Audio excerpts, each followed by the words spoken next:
بسم اللہ الرحمن الرحیم۔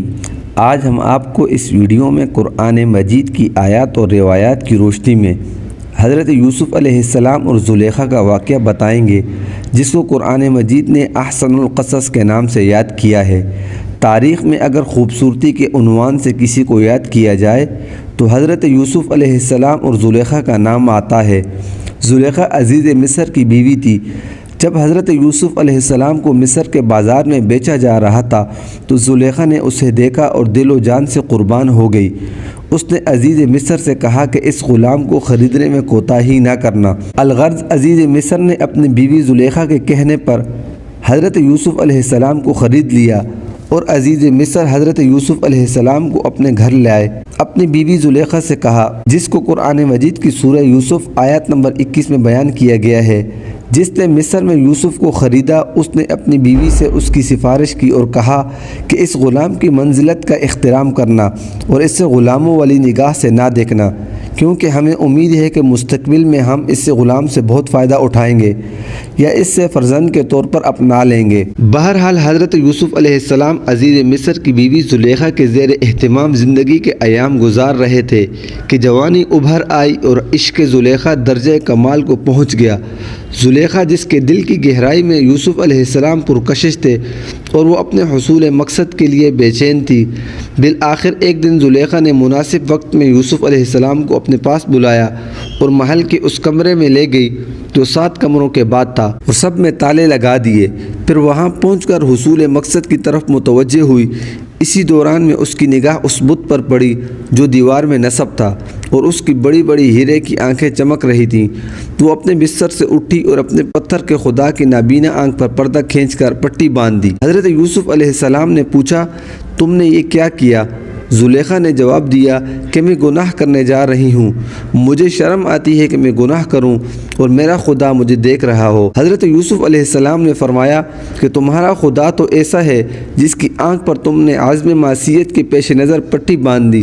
میں اپنے خدا کی نظروں سے اپنے آپ کو کس طرح بچاؤں جو کہ شاہ رخ سے بھی زیادہ قریب ہے، ہر وقت حاضر و ناظر ہے؟ خدا را مجھے دعوت گناہ نہ دو۔ قرآن مجید کی سورہ یوسف آیت نمبر 23 میں ارشاد باری تعالیٰ ہے، اور جس عورت کے گھر میں یوسف علیہ السلام رہتے تھے اس نے ان کو اپنی طرف مائل کرنا چاہا اور دروازے بند کر کے کہنے لگی، یوسف جلدی آؤ۔ یوسف نے کہا، اللہ اپنی پناہ میں رکھے، وہ تو میرے آقا ہیں، انہوں نے مجھے اچھی طرح سے رکھا ہے، میں ایسا ظلم نہیں کر سکتا، بے شک ظالم لوگ فلاح نہیں پائیں گے۔ مگر زلیخا جو جذبات و خواہشات و شہوات میں ڈوب چکی تھی، ایک بات بھی سننے پر آمادہ نہ ہوئی۔ بالآخر حضرت یوسف علیہ السلام نے کمال جرت کا مظاہرہ کرتے ہوئے زلیخا کے مقصد کو پارا پارا کر دیا اور برہان رب کی روشنی میں تاریکی گناہ سے جان بچا کر نکل بھاگے۔ حضرت یوسف علیہ السلام جس جگہ سے بھاگے تھے وہاں سے باہر تک 7 دروازے تھے اور سب کو تالا لگا ہوا تھا۔ خدا کی قدرت دیکھیے، حضرت یوسف علیہ السلام جس دروازے کے قریب پہنچتے اس دروازے کا تالا خود بخود کھل جاتا۔ قرآن مجید کی سورہ یوسف آیت نمبر 25 میں ارشاد باری تعالیٰ ہے، اور دونوں دروازے کی طرف بھاگے، آگے یوسف پیچھے زلیخا، اور عورت نے ان کا کرتا پیچھے سے پکڑ کر جو کھینچا تو پھاڑ ڈالا، اور دونوں کو دروازے کے پاس عورت کا خامند مل گیا۔ تو عورت بولی کہ جو شخص تمہاری بیوی کے ساتھ برا ارادہ کرے اس کی اس کے سوا کیا سزا ہو سکتی ہے؟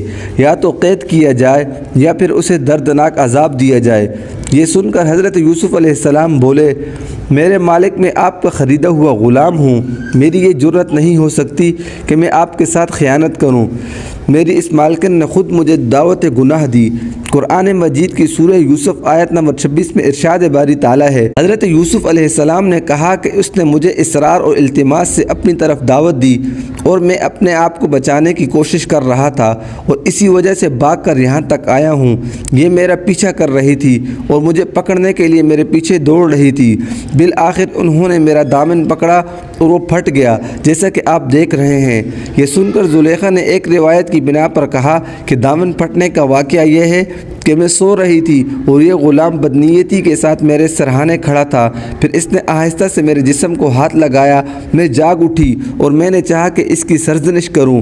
یہ بھاگ نکلا، میں اسے پکڑنے کے لیے اس کے پیچھے دوڑی تو اس کا دامن میرے ہاتھ میں آ گیا اور پھٹ گیا۔ دونوں کا بیان سن کر عزیز مصر سخت حیران ہوا اور حضرت یوسف علیہ السلام سے کہنے لگا، تم اپنی پاک دامنی پر کوئی صفائی، کوئی گواہ پیش کر سکتے ہو؟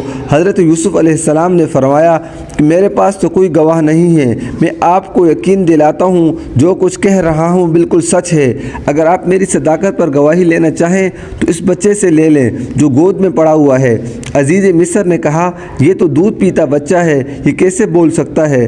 حضرت یوسف علیہ السلام نے فرمایا کہ جس نے مجھے اس وقت گناہ سے بچایا وہ اس بچے کو بولنے کی طاقت بھی دے سکتا ہے۔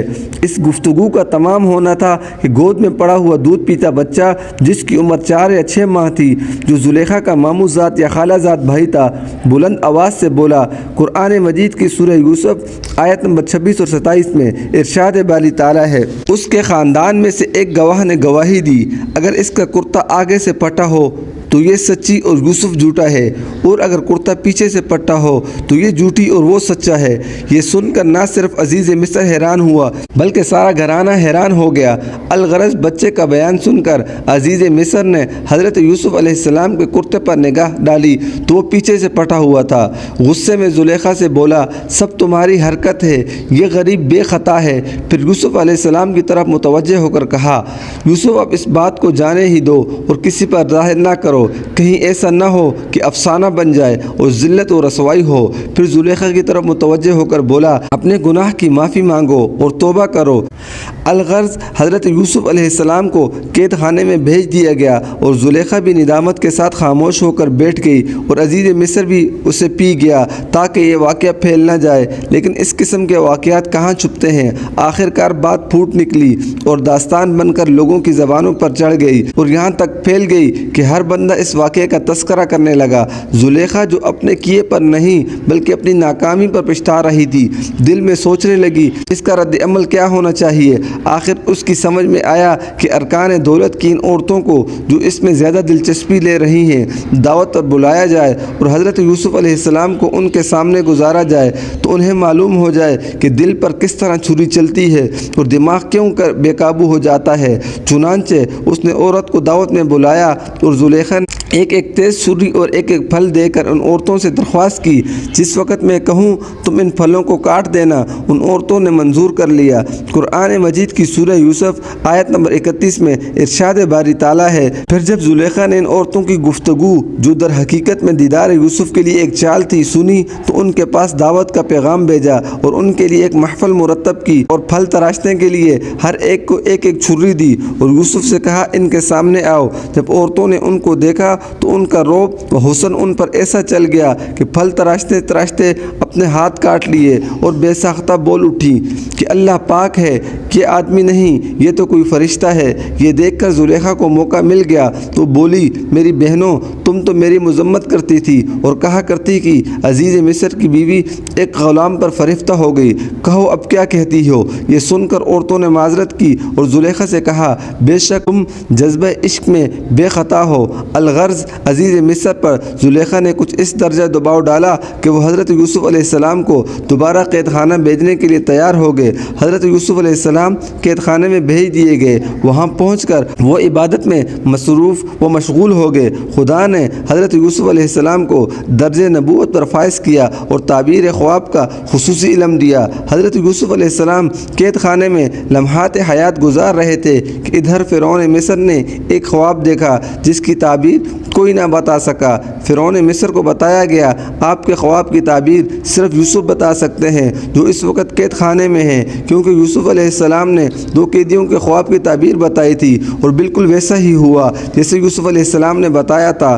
پس حضرت یوسف علیہ السلام کو فرعون مصر کے دربار میں لایا گیا اور حضرت یوسف علیہ السلام نے اس کے خواب کی تعبیر بتائی، اور جب فرعون مصر ریان بن ولید کی حضرت یوسف علیہ السلام پر کھل کر باتیں ہوئیں تو وہ بے حد متاثر ہوا اور کہنے لگا تم آج سے ہماری سرکار میں یقیناً باوقار اور معتبر ہو اور بلند مقام کے مالک ہو۔ یہ سن کر حضرت یوسف علیہ السلام نے فرمایا جب آپ نے میری قدردانی کی ہے تو مجھے ملکی خزانوں پر مقرر کیجیے، کیونکہ میں اس کا امانت دار خزانچی ہونے کی پوری صلاحیت رکھتا ہوں اور اس کے حساب و کتاب سے بھی اچھی طرح واقف ہوں۔ بادشاہ مصر نے بڑی خوشی سے حضرت یوسف علیہ السلام کو خزانوں کی کنجی دے دی۔